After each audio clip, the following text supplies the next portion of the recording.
Would you look at this exciting PopArt Cheeseburger? And look at all of its yummy ingredients. Would you like to learn how to make it? First, you need to start with a half sheet of 18 by 12 paper, cut lengthwise, and you need a square 6 by 6 of some fancy paper. Dot, dot, not a lot, and glue it at the very bottom of your strip of paper. Perfect. Now that we have our fancy tablecloth paper in place, we need to make our bottom bun. We're going to use a piece of cardboard. There's 3 layers to cardboard traditionally. There's 2 smooth layers and then a corrugated layer. Peel off one of the smooth layers, trim off the corners, turning your rectangle into a fancy little oval, and glue it down. See, not much has been removed. Bottom bun to be as big as it possibly can be to hold all of our yummy ingredients. Next, make your meat patty. I'm using brown, black, and white. Don't forget your grill marks.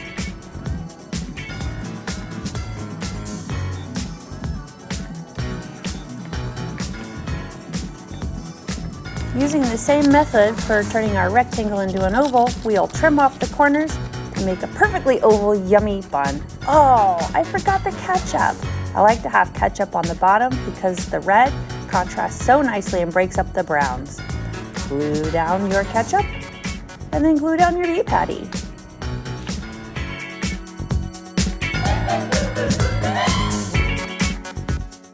Don't forget the cheese. I'm going to make mine into a Swiss type of cheese with the holes using black, white, and a little bit of yellow. You can also use melted cheese, cutting it out the same way as you would your ketchup.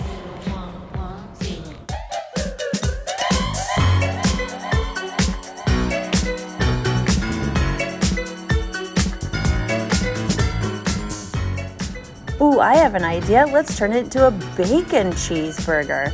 I'm using red, white, and brown. Don't forget to cut wavy lines because bacon, when it fries, gets very wavy. Let's glue that down.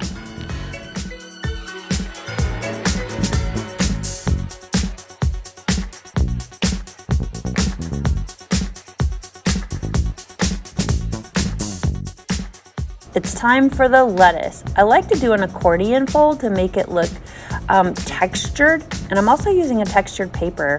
Maybe you'll notice that I'm using a variety of different kinds of paper. We were gifted a bunch of leftover scrapbooking paper, and boy, do we love using that to make our cheeseburgers really, really pop.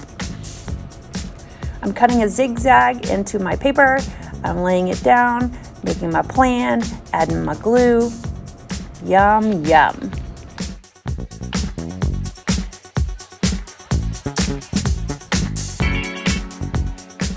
Now let's add our tomatoes and onions. I drew some ovals on the back of some red scrapbooking paper and I'm cutting them out. And when I'm done cutting them out, I'll turn them over and add some visual texture with crayons. I'm using red and white and a little bit of black.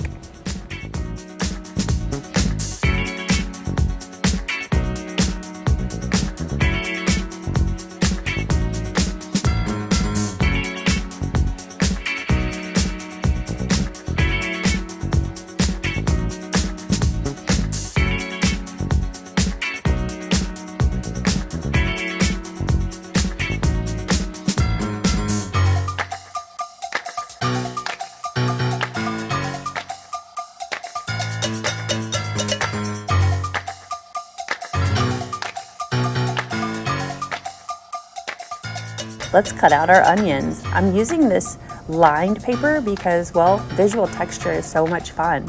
I'm just gonna cut a spiral into my paper, and that way I can trim off the different rings to make different sized onions. Again, more variety in size. Let's glue them down. Tomatoes and onions.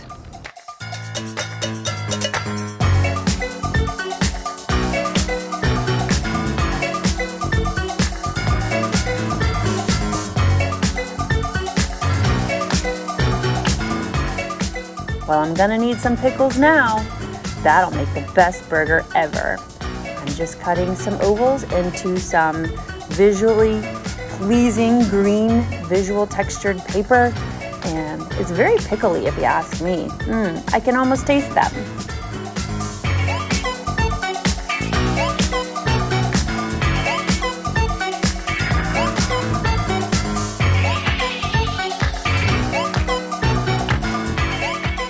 Just add these to our composition, and then we can move on with the mustard and the mayonnaise and our big old top bun.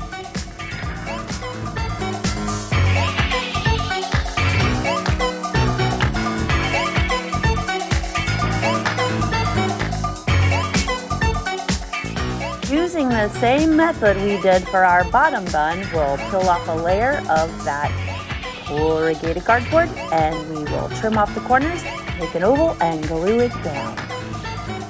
It's okay if it doesn't come off in one clean piece. You can just remove some of that cardboard paper by running your thumb in between the sections of the corrugation. I don't even know if corrugation is a word. Could somebody look that up? Make sure, I know what I'm talking about.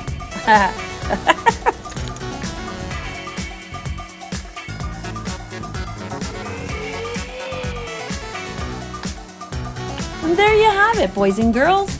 Our PopArt Cheeseburger. Let's take a look from the bottom to the top, shall we? All the variety and visual pattern makes for such a lovely burger. Oh, and I added a little detail at the top. I added a toothpick with some frilliness at the top.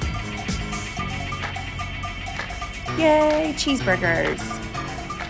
I hope you enjoy it. I know I did.